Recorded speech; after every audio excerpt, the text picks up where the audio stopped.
मेरे साथ मौजूद हैं मध्य प्रदेश की महिला बाल विकास मंत्री एवं पेटलावद की एमएलए निर्मला भूरिया जी। कुछ सवाल हैं आपके लिए, हम उनसे करेंगे। मैडम, सबसे पहला ये कि पेटलावद में 8 दिन पहले एक हादसा हुआ था और जनमानस की ये इच्छा है कि जो पीड़ित परिवार है, मृतक परिवार है, उनको कोई आर्थिक सहायता शासन की ओर से भी कोई घोषित नहीं हुई है। ऐसे कोई प्रयास हो रहे हैं क्या? देखिए, वो जो घटना हुई है वाकई में वो बहुत दर्दनाक है। और मैं खुद भी गई थी और पीड़ित परिवार से दोनों ही जगह, झावलिया में और पेटलावद में, उन पीड़ित परिवार से भी मिली, उनकी हालत भी देखी मैंने। और हमारी सरकार और हमारे मुख्यमंत्री संवेदनशील है इस मामले में। और इसमें यहाँ तत्काल, क्योंकि हम लोगों ने संज्ञान लिया था, तो रेड क्रॉस की तरफ से तो उनको मिले ही हैं 75 के करीब दिए हैं उन्होंने। और भी जो भी योजना में उनको मदद मिल सकती है वो कर रहे हैं।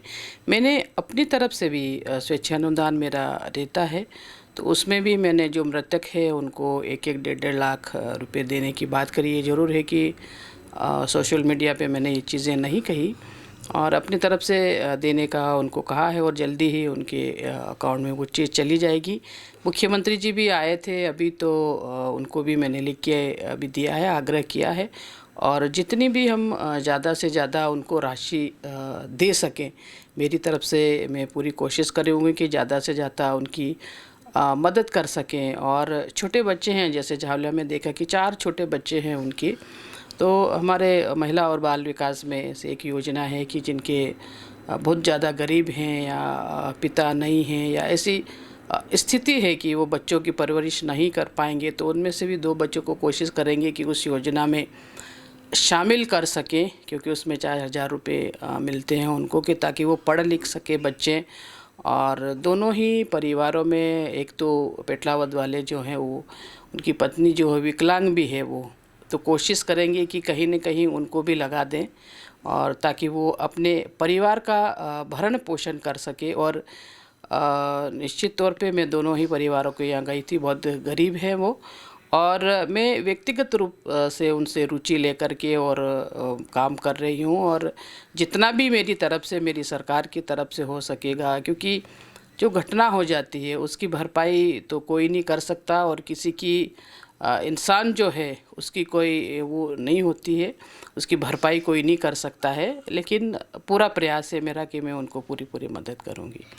मैम, इससे जुड़ा हुआ ये भी मसला है कि जो अवैध निर्माण था जो गिर गया, ये भी सामने आई है कि अफसरों की लापरवाही थी, बगैर अनुमति के बन रहा था। तो ऐसे लापरवाह अफसरों पे कोई कार्रवाई का निर्देश दिया है आपने? जैसे जांच चल रही है उसकी, और यहाँ से कलेक्टर ने भी और सभी हम लोगों ने ये कहा है कि जांच चल रही है। अब उस जांच में क्या आता है तो ज़रूर से ज़रूर करेंगे हम लोग कार्रवाई।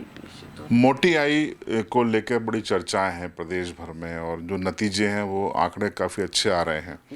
क्या इसको पूरे मध्य प्रदेश में लागू करने का कोई विचार है, प्रस्ताव है?